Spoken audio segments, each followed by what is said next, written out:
Hello everyone, welcome back to अपनी पाठशाला में मैं संजीव कुमार आप सभी दोस्तों का स्वागत करता हूं। दोस्तों, आज का यह वीडियो पुस्तकालय विज्ञान के 2000 महत्वपूर्ण प्रश्नों की श्रृंखला का 5वां वीडियो है और आज का हमारा टॉपिक जो है वो है ग्रंथालय आंदोलन, शिक्षा, व्यवसाय तथा संघ। और इस टॉपिक का यह पहला वीडियो होगा। और वीडियो शुरू करने से पहले मैं आपसे आग्रह करना चाहता हूं, रिक्वेस्ट करना चाहता हूं कि यदि आपने अभी तक मेरे चैनल को सब्सक्राइब नहीं किया है तो प्लीज़ चैनल को सब्सक्राइब कर लें, बेल आइकन को दबा दें, वीडियो को लाइक और शेयर करना नहीं भूलें। तो चलिए शुरू करते हैं। आज का पहला प्रश्न है, डॉक्टर रंगनाथन द्वारा सर्वप्रथम कौन सी पुस्तक लिखी गई थी? तो उनके द्वारा सबसे पहली जो पुस्तक लिखी गई थी वो है 5 लॉ ऑफ लाइब्रेरी साइंस। तो इसका आंसर डी सही होगा। नेक्स्ट क्वेश्चन, डॉक्टर रंगनाथन ने ये 5 नियम कौन से सन में विकसित किए थे? तो ये 1928 में विकसित किए थे। तो इसका आंसर ए सही होगा। Next question, 5 law of library science, यहाँ पे मिस्टेक है, प्रिंटिंग मिस्टेक है। यहाँ पे 5 लॉ ऑफ लाइब्रेरी साइंस होना चाहिए। नामक ग्रंथ किस सन में प्रकाशित हुआ था? और ये पुस्तक डॉक्टर रंगनाथन ने लिखा था और इसको प्रकाशित किया गया था 1931 में। तो इसका आंसर हो जाएगा 1931। अगला प्रश्न है, डॉक्टर रंगनाथन द्वारा प्रतिपादित ग्रंथालय विज्ञान के 5 नियम अनुसंधान का कौन सा प्रकार है? तो ये प्रकार है मौलिक अनुसंधान। तो इसका आंसर हो जाएगा सी, मौलिक अनुसंधान। 5वां प्रश्न है, ग्रंथालय विज्ञान का प्रथम नियम ग्रंथालय भवन के डैश पर अधिक प्रभावकारी होता है? तो ये प्रभावकारी होता है स्थान निर्धारण पर। तो इसका आंसर हो जाएगा बी, स्थान निर्धारण। बढ़ते हैं अगले प्रश्न की तरफ, जो है छठा प्रश्न। छठा प्रश्न कहता है कि डॉक्टर रंगनाथन का ग्रंथालय विज्ञान का द्वितीय नियम ग्रंथालय सेवाओं के डैश की वकालत करता है। यानी इनका जो द्वितीय नियम है वो किसकी वकालत करता है? तो वो वकालत करता है विस्तार की। तो इसका आंसर हो जाएगा सी, विस्तार। 7वां प्रश्न है, ग्रंथालय विज्ञान का कौन सा सूत्र ग्रंथालय के विकास से जुड़ा है? तो यह सूत्र जो है वो 5वां है। तो इसका आंसर हो जाएगा डी, पंचम। 8वां प्रश्न है, ग्रंथालय अधिनियम पर कौन सा नियम दबाव डालता है? तो ग्रंथालय अधिनियम पर दूसरा नियम है वो दबाव डालता है। तो इसका आंसर हो जाएगा बी, द्वितीय। 9वां प्रश्न है, ग्रंथालय विज्ञान का कौन सा नियम अनुपयोगी पुस्तकों को ग्रंथालय से बाहर निकालने पर बल देता है? तो ये नियम है 5वां। तो इसका आंसर हो जाएगा डी, पंचम। अगला क्वेश्चन है 10 नंबर, ग्रंथालय विज्ञान के किस नियम में बाल एवं प्रौढ़ों के विकास पर विचार किया जाता है? तो ये नियम है दूसरा। तो इसका आंसर हो जाएगा बी, द्वितीय। बढ़ते हैं अगले प्रश्न की तरफ, ग्रंथालय विज्ञान के किस नियम के अनुसार विस्तार कार्यक्रम आयोजित किए जाते हैं? तो ये नियम है दूसरा। तो इसका आंसर हो जाएगा बी। 12वां प्रश्न है, ग्रंथालय सहयोग को आजकल किस नाम से जाना जाता है? तो ग्रंथालय सहयोग को आजकल संसाधन साझेदारी के नाम से जाना जाता है। तो इसका आंसर हो जाएगा ए, संसाधन साझेदारी। अगला प्रश्न है 13 नंबर, आजकल संसाधन साझेदारी से क्या अर्थ लिया जाता है? तो इसका अर्थ होता है संसाधनों, सेवाओं, उपकरणों एवं स्टाफ की साझेदारी। तो इसका आंसर डी सही है। अगला बढ़ते हैं, 14वां प्रश्न है, अंतःग्रंथालय ऋण का क्या अर्थ होता है? तो अंतःग्रंथालय ऋण का मतलब होता है अन्य सहभागी ग्रंथालयों से ग्रंथों का ऋण। तो इसका आंसर डी करेक्ट आंसर है। आगे बढ़ते हैं अगले प्रश्न की तरफ,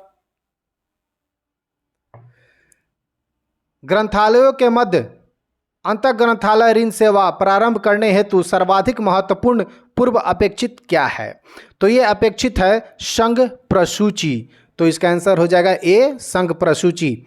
16 नंबर प्रश्न कहता है कि भारत में अंतःग्रंथालय संसाधन केंद्र कहाँ स्थापित किया गया है? तो ये किया गया है जेएनयू विश्वविद्यालय दिल्ली, जवाहरलाल नेहरू विश्वविद्यालय। तो इसका आंसर ए सही होगा।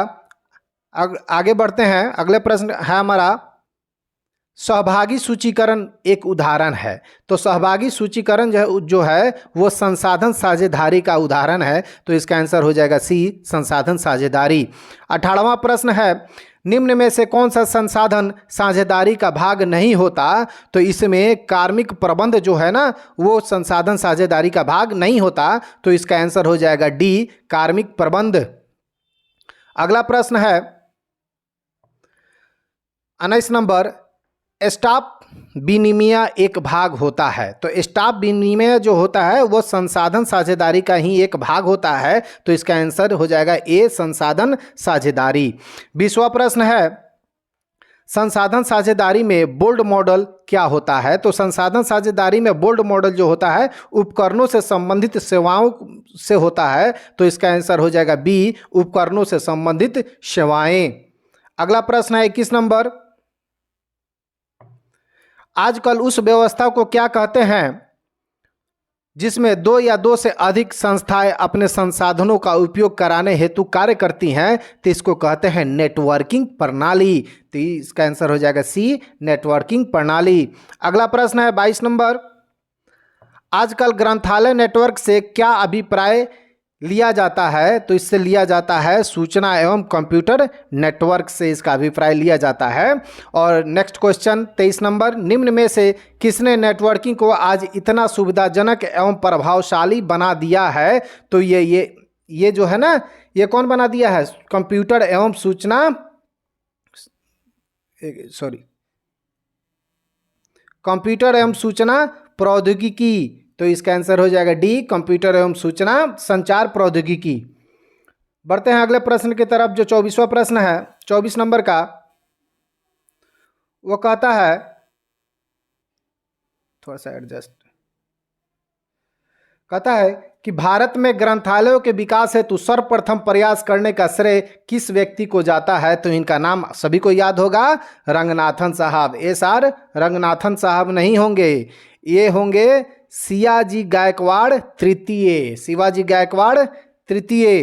तो इसका आंसर हो जाएगा डी, सियाजी गायकवाड़ तृतीय। गलती नहीं करना है। 25वां नंबर प्रश्न है,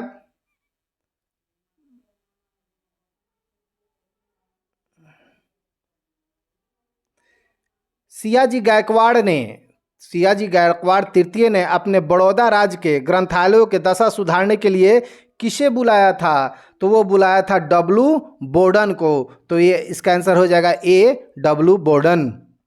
अगला प्रश्न है, डब्लू बोर्डन किस देश से भारत आए थे? तो डब्लू बोर्डन अमेरिका से भारत आए हुए थे। तो इसका आंसर हो जाएगा ए, अमेरिका। बढ़ते हैं अगले प्रश्न की तरफ। अगला प्रश्न है 27 नंबर, डब्लू बोर्डन किस सन में भारत आए थे? तो डब्लू बोर्डन 1911 में भारत आए हुए थे। तो इसका आंसर हो जाएगा सी, 1911। अगला प्रश्न है 28 नंबर प्रश्न है,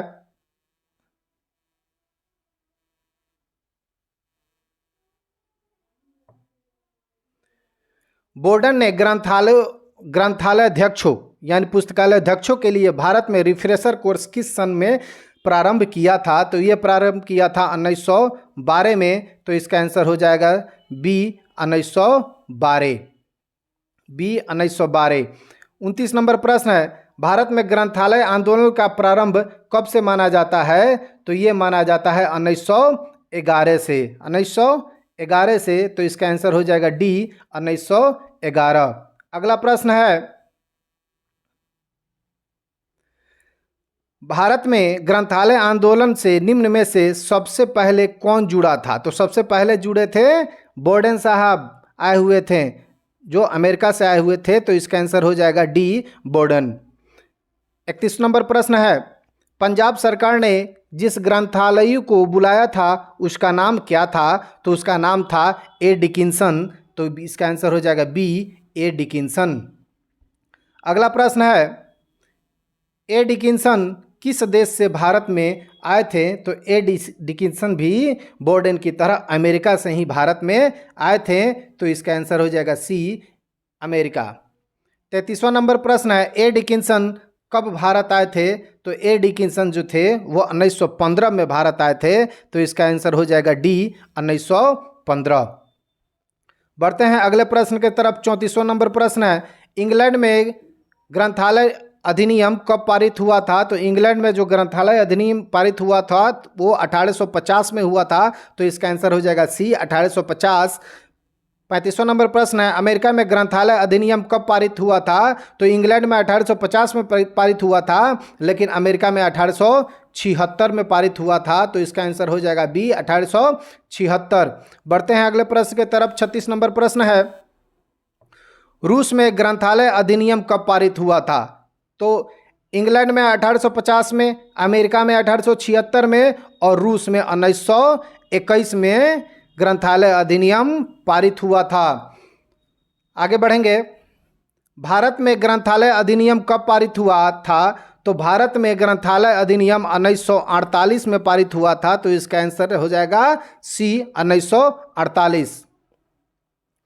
अगला प्रश्न है 38 नंबर का, कि हमारे देश में डॉक्टर रंगनाथन द्वारा सर्वप्रथम कौन से राज्य में ग्रंथालय अधिनियम पारित कराया गया था? तो ये कब हुआ था? ये भारत जब आज़ाद नहीं हुआ था उससे पहले की बात है। तो ये कोल्हापुर एक राज्य था जिसमें रंगनाथन ने सर्वप्रथम ग्रंथालय अधिनियम पारित कराया था, तो इसका आंसर हो जाएगा डी, कोल्हापुर।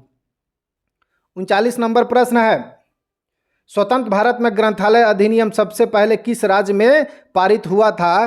तो सबसे पहले जो भारत में पारित हुआ था वो मद्रास में हुआ था, और ये कब हुआ था? ये हुआ था 1948 में, 1948 में पारित हुआ था। और आंध्र प्रदेश की अगर बात करें तो 1960 में हुआ था, और कर्नाटक की बात करें तो 1965 में हुआ था, और महाराष्ट्र की बात करें तो 1967 में हुआ था।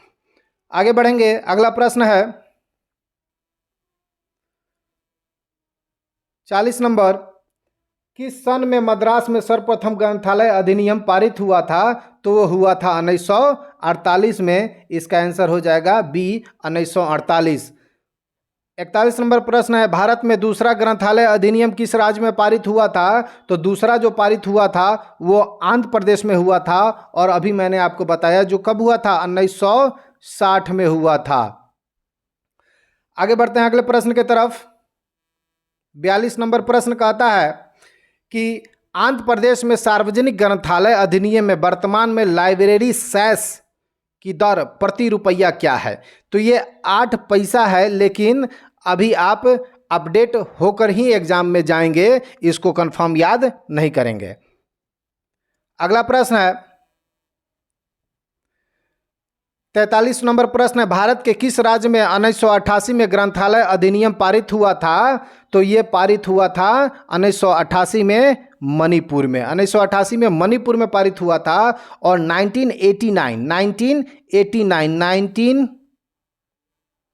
1989 में केरल में पारित हुआ था, 1989 में केरल में पारित हुआ था, और 89 में ही हरियाणा में भी हुआ था। यानी 89 में केरल और हरियाणा दोनों हुआ था, और 1965 में हुआ था कर्नाटक। आगे बढ़ेंगे अगले प्रश्न की तरफ। 44 नंबर प्रश्न कह रहा है कि अभी कुछ वर्ष पहले 2004 में भारत के किस राज्य में ग्रंथालय अधिनियम पारित हुआ था? तो ये पारित हुआ था राजस्थान में, 2004 में ग्रंथालय अधिनियम पारित हुआ था।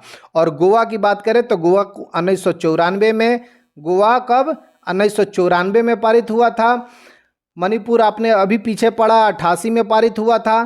पांडिचेरी 2007 में पारित हुआ था, पांडिचेरी 2007 में, पांडिचेरी 2007 में पारित हुआ था। आगे बढ़ेंगे, 45वां प्रश्न है कि भारत के कितने राज्यों में सार्वजनिक ग्रंथालय अधिनियम अब तक लागू हो चुका है? तो ये 2018 तक 19 राज्यों में, 2018 तक 19 राज्यों में यह पारित हो चुका है, 19 राज्यों में यह पारित हुआ है। आगे बढ़ेंगे, भारत में किस राज्य में ग्रंथालय अधिनियम में मैचिंग अनुदान का प्रावधान नहीं है? तो ये मैचिंग प्रावधान जो नहीं है वो पश्चिम बंगाल में नहीं है, पश्चिम बंगाल में नहीं है। अगर मैं बात करूं पश्चिम बंगाल में कब ग्रंथालय अधिनियम पारित हुआ था? तो ये हुआ था 1979 में, 1979 में। आगे बढ़ेंगे। 47वां प्रश्न है, ग्रंथालय प्रतिकर शेष किस प्रकार के ग्रंथालयों के लिए वित्त का एक साधन होता है? तो ये होता है सार्वजनिक ग्रंथालय के लिए यह एक वित्त का साधन होता है। तो इसका आंसर हो जाएगा ए, सार्वजनिक ग्रंथालय। आगे बढ़ेंगे अगले प्रश्न की तरफ। 48वां प्रश्न कहता है कि निम्न में से किन प्रदेशों के ग्रंथालय अधिनियम में ग्रंथालय प्रतिकर का प्रावधान नहीं किया गया है? तो ये दो हैं, एक है महाराष्ट्र और दूसरा है पश्चिम बंगाल। तो इसका आंसर हो जाएगा सी, महाराष्ट्र एवं पश्चिम बंगाल। 49 नंबर प्रश्न कहता है कि आंध्र प्रदेश में ग्रंथालय प्रतिकर किस कर के अंतर्गत संग्रहित किया जाता है? तो ये किया जाता है संपत्ति कर के अंतर्गत इसको संग्रहित किया जाता है। तो इसका आंसर हो जाएगा बी, संपत्ति कर। 49 नंबर प्रश्न है,